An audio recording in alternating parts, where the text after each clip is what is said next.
ज्ञानानन्दमयं देवं निर्मलस्फटिकाकृतिम् आधारं सर्वविद्यानां हयग्रीवमुपास्महे। अज्ञानतिमिरान्धस्य ज्ञानाञ्जनशलाकया चक्षुरुन्मीलितं येन तस्मै శ్రీగురవే నమః। సూక్తిరత్నాన్ని పాఠ్యభాగంలో తర్వాతి భాగం. మూర్ఖస్య పంచ చిహ్నాని గర్వీ దుర్వీ చ నీతథా హఠీ చ ప్రియవాదీ చ పరోక్తం నైవ మన్యతే. మూర్ఖస్య పంచ చిహ్నాని మూర్ఖస్య పంచ చిహ్నాని గర్వీ దుర్వచనీ తథా గర్వీ దుర్వచనీ తథా హఠీ చ ప్రియవాదీ చ హఠీ చ ప్రియవాదీ చ పరోక్తం నైవ మన్యతే పరోక్తం నైవ మన్యతే. మూర్ఖుడు అని మనం సహజంగా మాట్లాడుతూ ఉంటాం. అసలు మూర్ఖుడు అనేటువంటి శబ్దానికి లక్షణాలు ఏంటి? ఎవడు మూర్ఖుడు, ఎలా ఏ విధంగా ఉంటే వాడు మూర్ఖుడు, వాడిని మనం మూర్ఖుడు అని అంటాము అని అంటే వాడికి 5 లక్షణాలు ఉంటాయట. మూర్ఖస్య పంచచిహ్నాని, మూర్ఖుడు అని తెలుసుకోవాలి అని అంటే వాడికి 5 చిహ్నాలు, 5 గుర్తులు ఉంటాయట. ఈ 5 గుర్తుల్లో ఏ గుర్తున్నా వాడు మూర్ఖుడే. 5 గుర్తులు ఉంటే మహామూర్ఖుడు, 5 గుర్తుల్లో ఏ గుర్తున్నా వాడు మూర్ఖుడే. మొదటిది గర్వి, గర్వాన్ని కలిగి ఉండటం. గర్వాన్ని కలిగి ఉండటం. రెండవది దుర్వచని, దుష్టమైనటువంటి దుర్మార్గమైనటువంటి మనస్సుకు కష్టము కలిగించేటువంటి మాటలను మాట్లాడటం. ఇక మూడవది హఠి, హఠం చేయటం అంటే పట్టుబట్టడం. ఎవరు ఏ విధాలుగా చెప్పినా ఆ పట్టు విడవకుండా ఉండడం. నాలుగవది అప్రియవాది,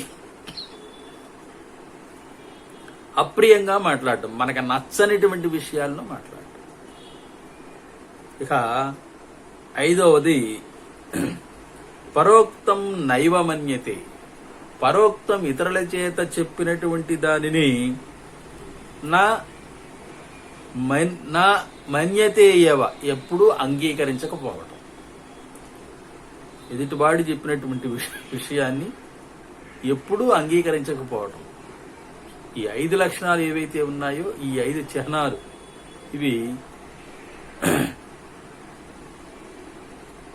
ఈ చిహ్నాలు ఏవైతే ఉన్నాయో, ఈ గుర్తులు ఉంటే వాడు మూర్ఖుడు అని. ఒకటి గర్వం కలిగి ఉండటం, రెండవది దుష్టమైనటువంటి దుర్మార్గమైనటువంటి కష్టం కలిగించేటువంటి వాక్కును పలకటం, మూడవది పట్టుబట్టడం, నాలుగవది అప్రియంగా మాట్లాడడం, ఐదవది ఇతరులు చెప్పిన దాన్ని అంగీకరించకపోవడం. ఈ 5 గనక ఉన్నట్లయితే ఇవి మూర్ఖుడు అనడానికి గుర్తులు.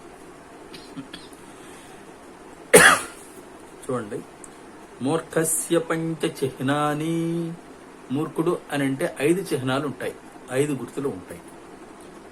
గర్వీ, గర్వాన్ని కలిగి ఉండటం. దుర్వచని, దుష్టమైనటువంటి వాక్కు కలిగి ఉండటం.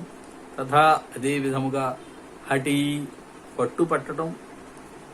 చ మరియు అప్రియవాది, అప్రియమైనటువంటి మాటలను మాట్లాడటం, పరోక్తం ఇతరులు చెప్పినటువంటి దాన్ని నా మన్యతే ఏవా అంగీకరించకపోవడం. మనం ఇందులో ఏ లక్షణాలున్నా వీటిని వదిలిపెడితే ఆ మూర్ఖుల యొక్క జాబితాలో మనం ఉన్నాం. కాబట్టి మన ప్రవర్తన ఏ విధంగా ఉండాలి అనేటువంటి విషయాన్ని కవి ఈ విధంగా చెప్తూ ఉన్నాడు. మూర్ఖస్య పంచ చిహ్నాని గర్వీ దుర్వచనీ తథా హఠీ చ ప్రియవాదీ చ పరోక్తం నైవ మన్యతే. తర్వాత మాతా నిందతి నాభినందతి పితా భ్రాతా న సంభాషతి భృత్యః కుప్యతి నానుగచ్చతి సుతః భార్యా చ నాలింగతే అర్ధప్రార్థన సంకయా న కురితే అప్యాలాపమాత్రం సుహృతే తస్మాద్ద్రవ్యముపార్జాయ ఆసు సుమతే ద్రవ్యేణ సర్వే వశాః. మాతా నిందతి నాభినందతి పితా, మాతా నిందతి నాభినందతి పితా భ్రాతా న సంభాషతి భ్రాతా న సంభాషతి భృత్యః కుప్యతి నానుగచ్చతి సుతః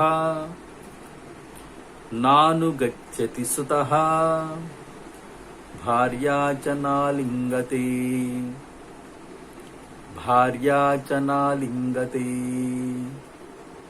అర్థప్రార్థన సంకయా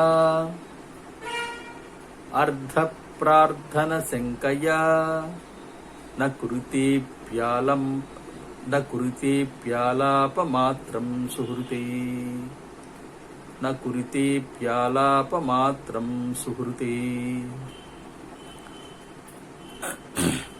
తస్మాద్ద్రవ్యం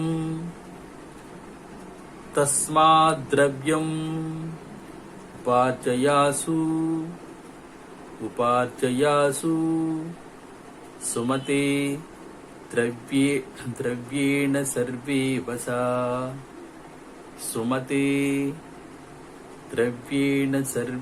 వశా.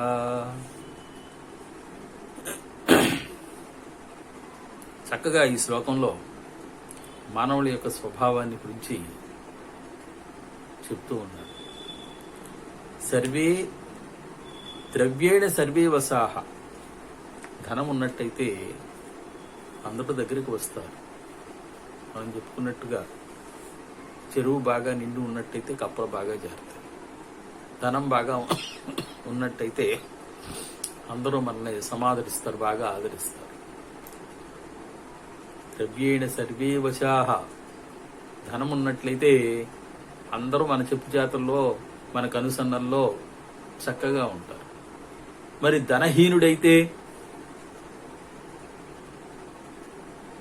ధనహీనుడైతే ఉండేటువంటి పాటలు లోకంలో ఎలా ఉంటాయి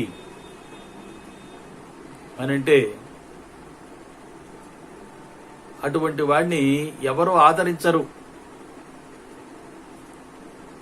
ఎవరెవరు ఆదరించరనేటువంటి విషయాన్ని చెప్తున్నాడు. మాతా తల్లి, నిందతి తల్లి తిడుతుందట. ధనాన్ని సంపాదించినటువంటి కొడుకుని చూసి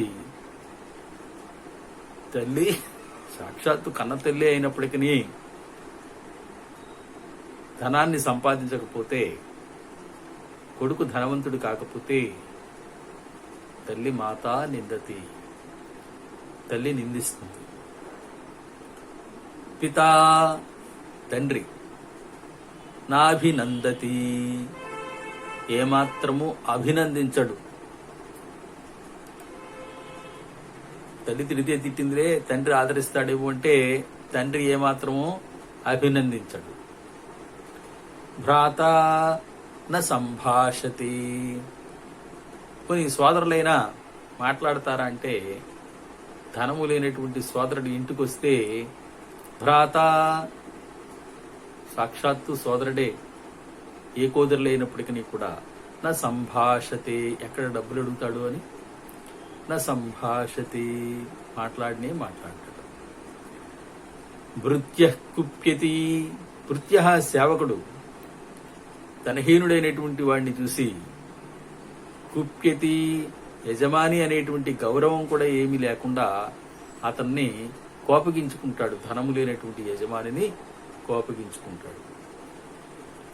సుతః, మరి కుమారుడు, నాను గచ్చతి, తండ్రిని అనుసరించడట. అంటే తండ్రి చెప్పినటువంటి మాటను కుమారుడు విననే వినడు. అంటే తండ్రి అంటే ఏమాత్రము లక్ష్యము లేకుండా ఉంటాడు. ఇంతమంది ఇలా చేశారు. భార్య, మరి భార్యో నా లింగతి, ఆలింగన చేసుకుంది. అంటే దగ్గరికి రానివ్వదట. ధనము లేనటువంటి భర్తనే ఎవరు ఎన్ని విధాలుగా చూసినా, భార్య అయినా సక్రమంగా చూస్తుందేమో అనుకుంటే, భార్య కూడా నా లింగతి, అసలు కౌగిలించుకోదట. తస్మాత్, ఇక అర్ధ ప్రార్థన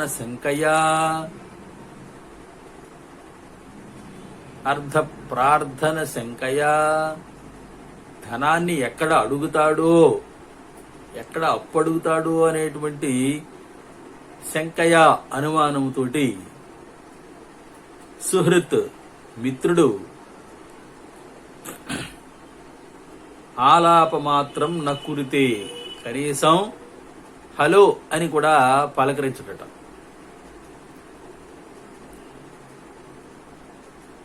తన మిత్రుడు అత్యంత సన్నిహితుడైనప్పటికీ కూడా ధనము లేకపోతే ఎక్కడ అప్పడగడానికి వస్తాడు అని కనీసం అతన్ని చిన్న మాటతో కూడా అతన్ని పలకరించట.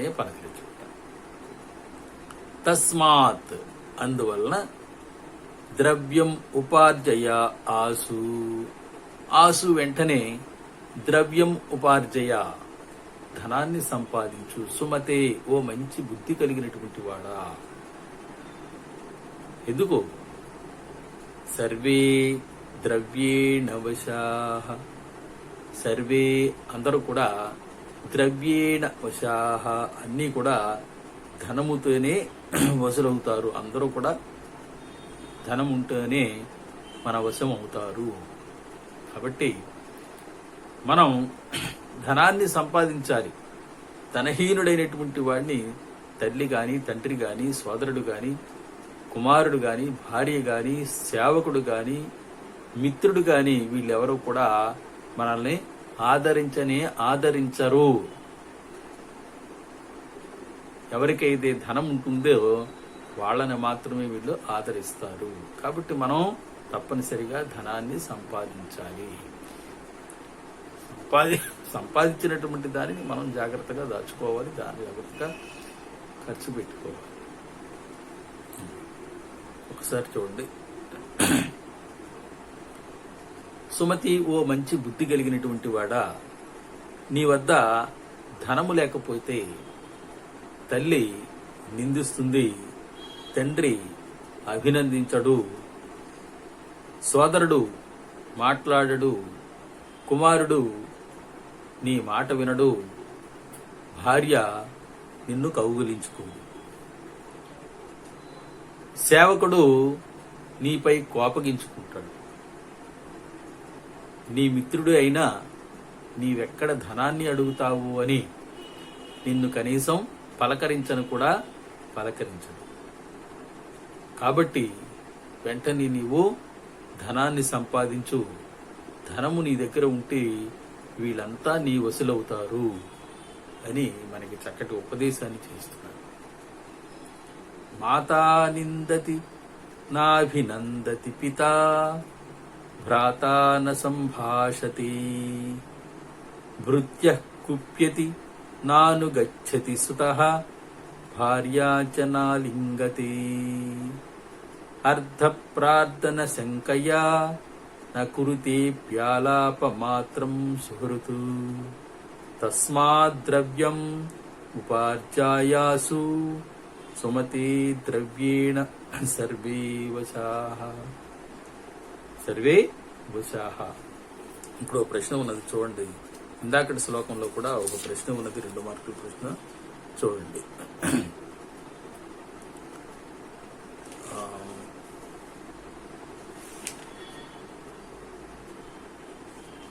ఒకసారి కేన సర్వే వశాః భవంతి, దేని చేత అందరూ వసులవుతారు? ద్రవ్యేణ, ద్రవ్యం ఉన్నట్టయితే సర్వే వశాః భవంతి, అందరూ కూడా మనం వసులవుతాం, మన వశము అవుతారు.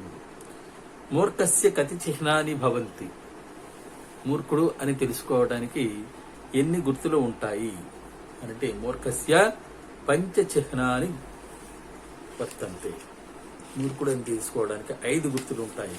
ఇవి 2 కూడా 1 మార్కు ప్రశ్నలుగా మనకి ఇవ్వడం జరుగుతుంది. తర్వాత ప్రాతః స్నానం గవాం సేవా ఆరామ పుష్పవాటికా మాతా పిత్రోశ్చ శుశ్రూషా శాస్త్రాయ చ సుఖాయ చ. ప్రాతః స్నానం గవాం సేవా, ప్రాతః స్నానం గవాం సేవా ఆరామః పుష్పవాటికా, ఆరామః పుష్పవాటికా మాతా పిత్రోశ్చ శుశ్రూషా, మాతా పిత్రోశ్చ శుశ్రూషా శాస్త్రాయ చ సుఖాయ చ, శాస్త్రాయ చ సుఖాయ చ.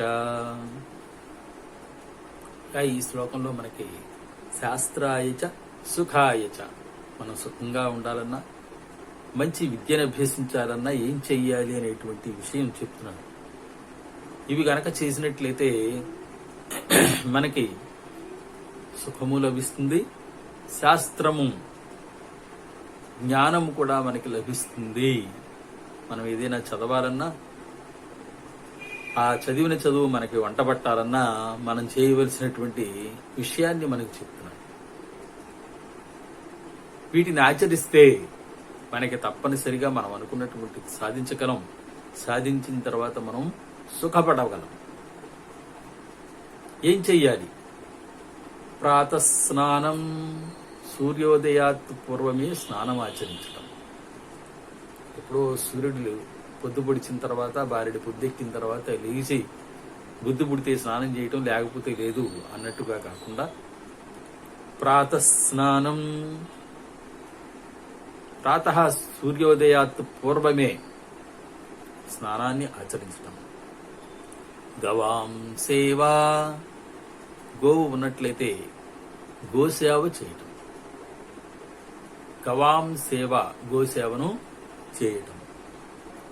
ఆరామ, దగ్గరలో దేవాలయం గనక ఉన్నట్లయితే ప్రతిదినము దేవాలయానికి వెళ్ళి భగవంతుడికి నమస్కరించటం. పుష్పవాటిక, అనుకూలంగా ఉంటే చక్కటి ఉద్యానవనం ఏదైనా ఉంటే ఆ ఉద్యానవనానికి వెళ్ళటం. మాతా పిత్రోశ్చ శుశ్రూష, తల్లిదండ్రులకు శుశ్రూష సేవ చేయటం. శాస్త్రాయ చ సుఖాయ చ, శాస్త్రాయ చ, శాస్త్రము కావాలన్నా ఏదైనా జ్ఞానాన్ని సంపాదించాలన్నా, మరి సుఖాయ చ, సుఖంగా ఉండాలన్నా ఈ పైన చెప్పినటువంటి విషయాలను మనం తూచా తప్పకుండా ఆచరించినట్లయితే ఎవరికి ఏది అందుబాటులో ఉంటుందో అవి ఆచరించాలి. మనకు అందుబాటులో లేనటువంటి విషయం కాదు. ప్రతి ఇంట్లోనూ గోవు ఉండాలనేటువంటి నియమం లేదు ఈ కాలంలో. ఈ శ్లోకం రాసేటువంటి కాలానికి ప్రతి ఇంటిలోనూ గోవులు ఉండేవి. కాబట్టి గవాం సేవాం అని అన్నాడు ఆయన. అలాగే ప్రతి ఇంటి దగ్గర పుష్పవాటికో లేదంటే దేవస్థానమో ఉండాలనేటువంటిది లేదు. దేవస్థానం దగ్గర లేకపోతే ఇంట్లోనే ఉన్నటువంటి భగవంతుడికి ఒక నమస్కారం చేయటం, ఇంట్లో ఉండేటువంటి పూల మొక్కల నుంచి 4 పువ్వులు తీసుకొచ్చి అర్చన చేయటం. ఇక అందరికీ అందుబాటులో ఉండేటువంటిది ఏమిటి అంటే తల్లిదండ్రుల సేవ. మనకు జన్మనిచ్చినటువంటి తల్లిదండ్రులు వాళ్ళని సేవించినట్లయితే, అందుకే వేదాల్లో కూడా మాతృదేవో భవ, పితృదేవో భవ, ఆచార్య దేవో భవ, అతిథి దేవో భవ అని ఈ విధమైనటువంటి మొదటి స్థానం తల్లికి తండ్రికి ఇవ్వడం జరిగింది. వాళ్ళని సేవించినట్లయితే సకల సంపదలు మనకు వస్తుంటాయి.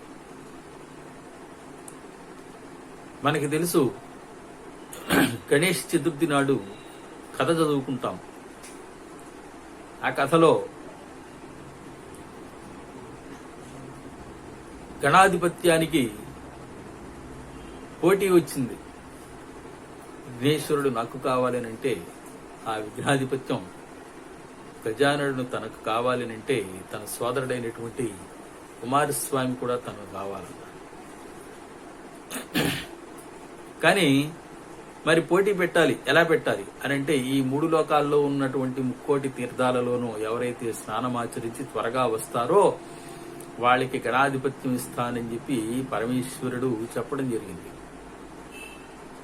పరిస్థితి చూస్తే ఎలా ఉన్నది? ఈయన లంబోదరుడు, మహాకాయుడు. ఇతని వాహనం చిన్న ఎలుక విఘ్నేశ్వరుడికి. మరి కుమారస్వామి చక్కటి సౌష్ఠవం కలిగినటువంటి వాడు, గాలిలో చక్కగా ఎగిరి వెళ్ళగలిగేటువంటి వాహనం నెమలి వాహనం.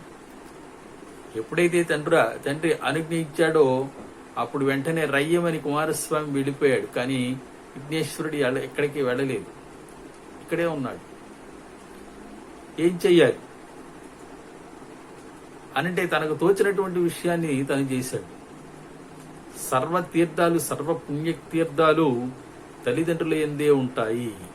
కాబట్టి తల్లిదండ్రులైనటువంటి పార్వతీ పరమేశ్వరులకు 3 ప్రదక్షిణం చేశాడు. ఆ ప్రదక్షిణ చేయటంతో ఎక్కడికి వెళ్ళినా, కుమారస్వామి ఎక్కడికి వెళ్ళినా అక్కడ అతని సోదరుడు ఎదురు రావడం కనిపించింది. తల్లిదండ్రులు సేవించడం వలన వచ్చినటువంటి పుణ్యం ఇది. నేటి కాలంలో కాస్తంత డబ్బులు సంపాదించగానే తల్లిదండ్రులను విస్మరించేటువంటి వాళ్ళు కోపల్లలుగా కనిపిస్తూ ఉన్నారు. తల్లిదండ్రులను నిందించేటువంటి వాళ్ళు అక్షర జ్ఞానం కాస్తంత కలగగానే నీకేం తెలుసు అని తల్లిదండ్రులను నిందించేటువంటి వాళ్ళు 190% ఇవాళ కనిపిస్తోంది లోకంలో. నీకేం తెలుసు అనకుండా మనకేం తెలుసో దానిని వాళ్ళకి తెలిసేటట్లుగా వివరించి ఒప్పించగలిగితే వారిని సేవించినట్లే. వారిచ్చినటువంటి రక్తమాంసాలతో కూడినటువంటి ఈ శరీరం, వాళ్ళ చెమటతో పోషింపబడినటువంటి ఈ శరీరం, అటువంటి మనమే మన జన్మకు కారణమైనటువంటి వారిని మనం దూషిస్తూ ఉంటాం. కాబట్టి మనకి ఇహపర సౌఖ్యం కావాలన్నా, జ్ఞానము కావాలన్నా తల్లిదండ్రులను సేవించటం అనేటువంటిది అతి ముఖ్యమైనటువంటి.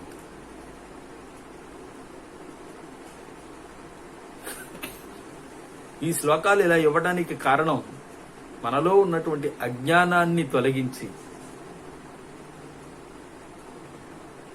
జ్ఞానాన్ని వెలిగించడం కోసం ఇటువంటి శ్లోకాలన్నీ మనకు పాఠ్యభాగంగా పెట్టారు. కాబట్టి ఎవరైనా ఇటువంటి స్వభావం ఉన్నట్టయితే వాటిని మార్చుకుని తల్లిదండ్రులను సేవించటం ప్రారంభించండి. చూడండి, ప్రాతస్నానం, ప్రభాత సమయంలో సూర్యోదయాత్ పూర్వమే స్నానం చేయటం, గవాం సేవ, గోవుని సేవించటం, ఆరామ దేవస్థానానికి వెళ్ళటం, పుష్పవాటిక చక్కటి ఉద్యానవనానికి వెళ్ళటం, మాతా పిత్రోశ్చ శుశ్రూష తల్లిదండ్రులకు సేవ చేయటం, శాస్త్రాయ చ సుఖాయ చ చక్కటి శాస్త్రానికి, సర్వసంపదలు కలిగి సుఖానికి, సుఖప్రాప్తికి ఈ సేవ అనేటువంటిది చెయ్యాలి. ప్రాతస్నానం, గవాం సేవా, ఆరామ పుష్పవాటిక, మాతా పిత్రోశ్చ శుశ్రూష, శాస్త్రాయ చ సుఖాయ చ. తర్వాత పిపీలికార్జితం ధాన్యం, పిపీలికార్జితం ధాన్యం, మక్షికా సంచితం మధు, మక్షికా సంచితం మధు, లుబ్ధేన సంచితం ద్రవ్యం, లుబ్ధేన సంచితం ద్రవ్యం, సమూలం చ వినశ్యతి, సమూలం చ వినశ్యతి.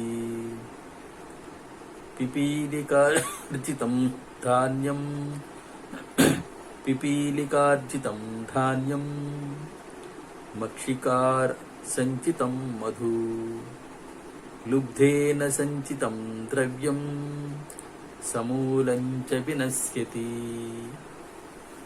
సమూలం చ వినశ్యతి, ఇవన్నీ కూడా సమూలంగా నాశనమైపోతాయి అని పైన 3 విషయాలు చెప్పాడు. ఈ 3 విషయాలు కూడా సమూలం, ఏమాత్రము మిగలకుండా, వినశ్యతి, నాశనమైపోతాయి అని అంటాడు. ఏంటవి అనంటే, పిపీలికార్జితం ధాన్యం. పిపీలిక మనం చీమలను చూస్తూ ఉంటాం, పాపం కష్టజీవులు, శ్రమజీవులు. అలాగే క్రమశిక్షణ కలిగినటువంటి శ్రమజీవులు మానవుల కన్నా ఎన్నో రెట్లు బెటర్ క్రమశిక్షణలో. ఒక వరుస క్రమంలో వరుస తప్పకుండా చక్కగా వాటి లక్ష్యం ఏదైతే ఉన్నదో ఆ లక్ష్యం చేరి అక్కడి నుంచి వాటికి కావలసినటువంటి తిండిని సంపాదించుకుని దాచుకోవడానికి నిరంతరము మనవలే బద్ధకస్తులం కాకుండా నిరంతరము 24 గంటలు అవి తిరుగుతూనే ఉంటాయి. ఆహారాన్ని పోగు చేసుకుంటాయి. పిపీలికార్జితం ధాన్యం, చీమల చేత కూడబెట్టబడినటువంటి ధాన్యము.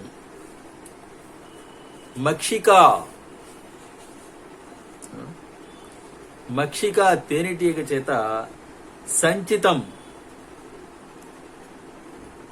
కూడబెట్టబడినటువంటి మధు, తేనె కదా. తేనెటీగలు కూడా నిరంతరము శ్రమిస్తాయి. పువ్వు నుండి పువ్వుకు వెళ్ళి చక్కగా ఆ మకరందాన్ని ఆస్వాదించి దాన్ని తీసుకొచ్చి తేనె పట్టులో, వాటి గూటిలో అవి దాస్తూ ఉంటాయి. మరి అవి ఏమైనా తింటాయా అంటే,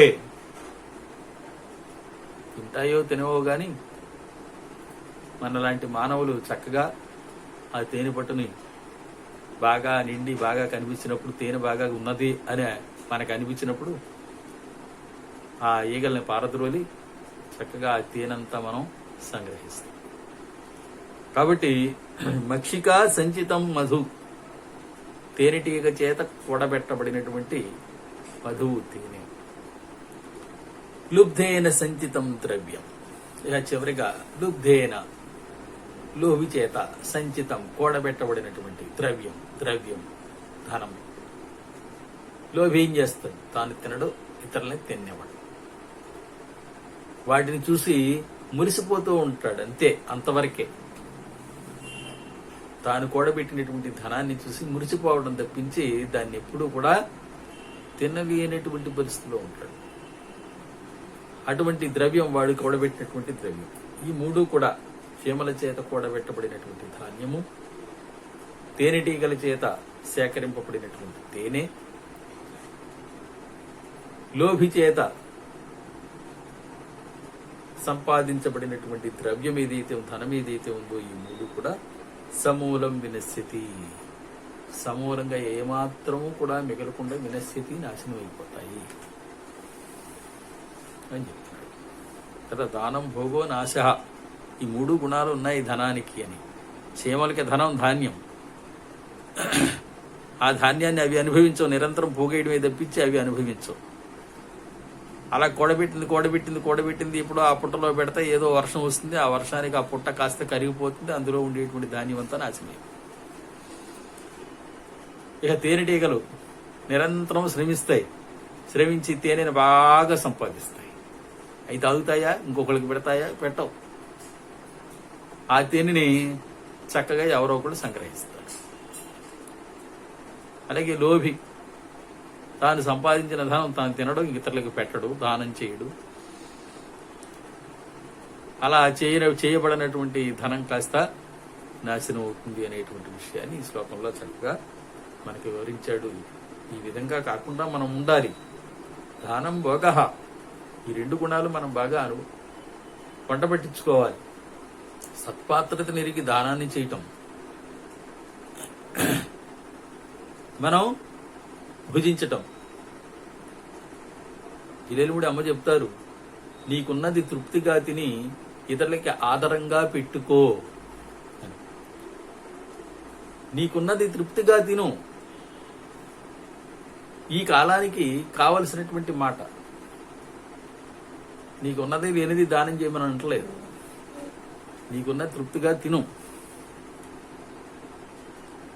మిగిలింది ఆదరంగా పెట్టు. ఎదుటివాడిని నిందిస్తూనో మనకి పనికిరానిదో పెట్టకూడదని మనం పాఠంలో చెప్పుకున్నాం. ఇలా చేసింది నిలుస్తుంది. కాబట్టి మనం మనకున్నంతలో ఈ విధంగా ఆచరిస్తూ జీవనాన్ని సాగించాలి. చూడండి, చీమలు సంపాదించిన ధాన్యము, తేనెటీగలు కూడబెట్టినటువంటి తేనె, పిసినారి కూడబెట్టినటువంటి ధనము సమూలంగా నశించిపోతాయి. పిపీలికార్చితం ధాన్యం మక్షికా సంచితం మధు లుబ్ధేన సంచితం ద్రవ్యం సమూలంచ వినశ్యతి. చివరిది ఈ శ్లోకం నక్షత్ర మార్కు ఉన్నది కాబట్టి ప్రతిపదార్థానికి వచ్చేటువంటి శ్లోకం కాబట్టి జాగ్రత్తగా గమనించండి. పరోపదేశ సమయే జనాః సర్వేపి పండితాః తదనుష్ఠాన సమయే మునయోపి న పండితాః. పరోపదేశ సమయే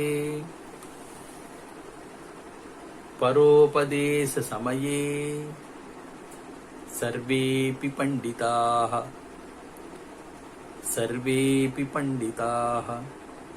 తదనుష్ఠాన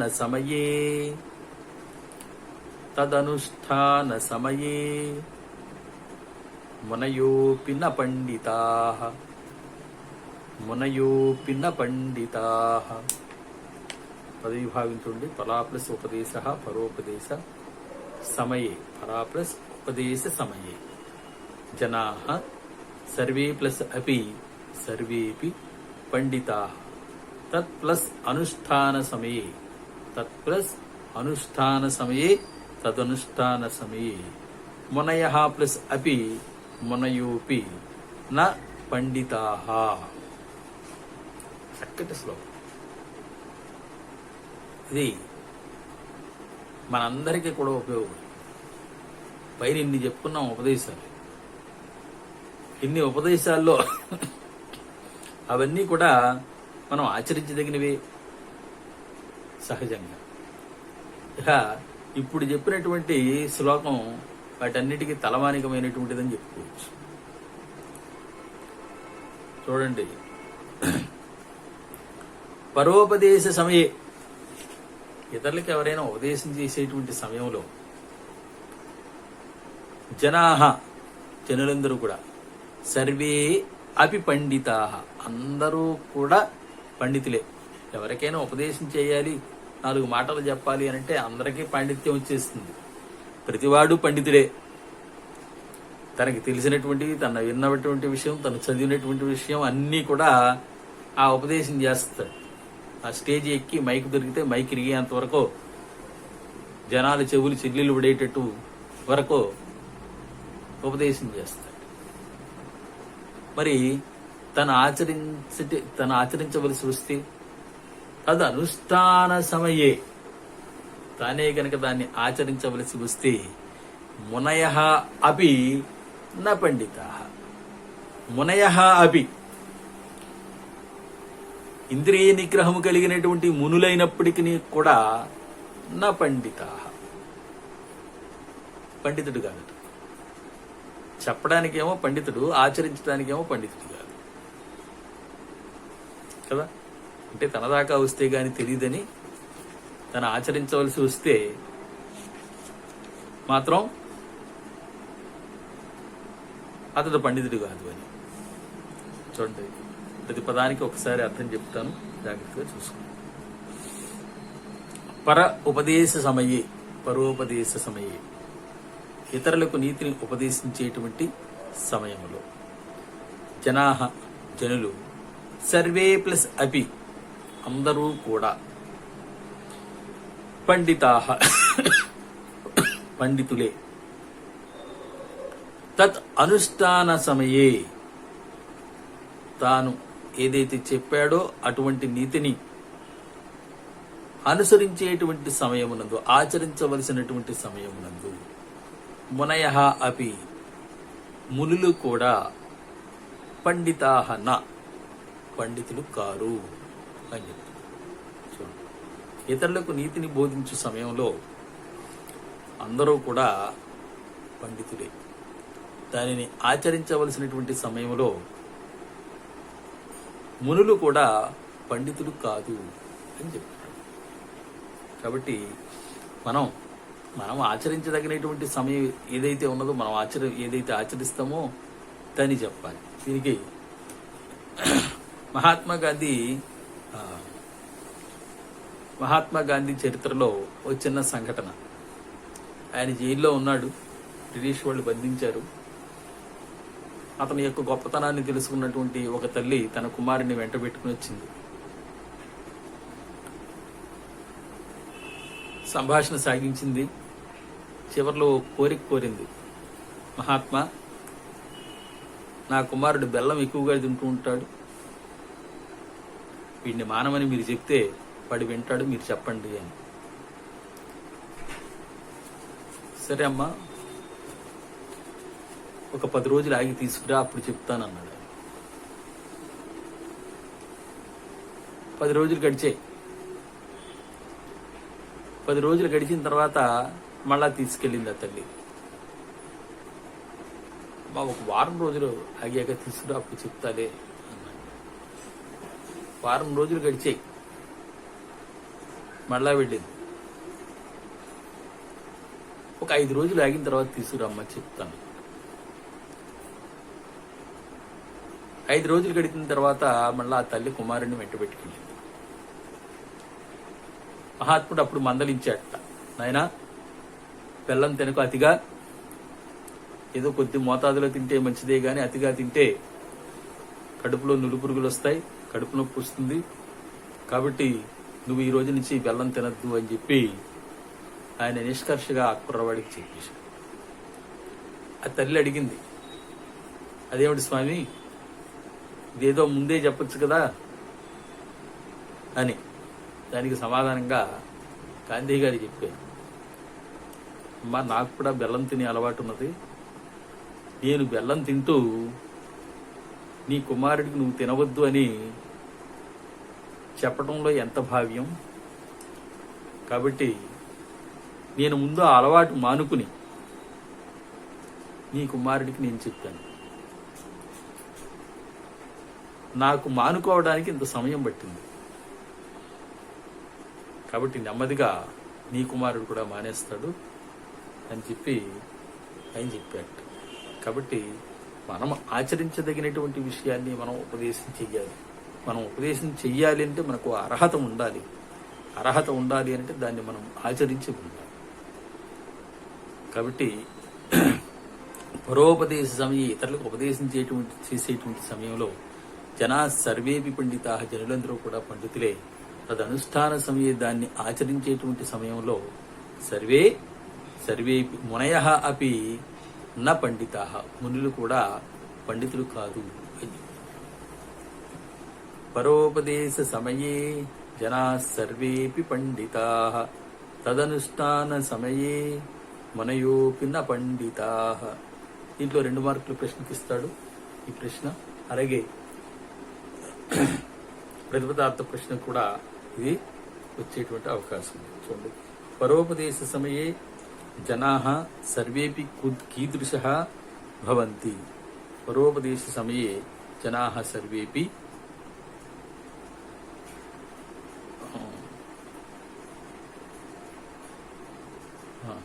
పండితాః భవంతి, పండితులై ఉంటారు. చూస్తే ఈ పాఠం ఇక్కడితో అయింది.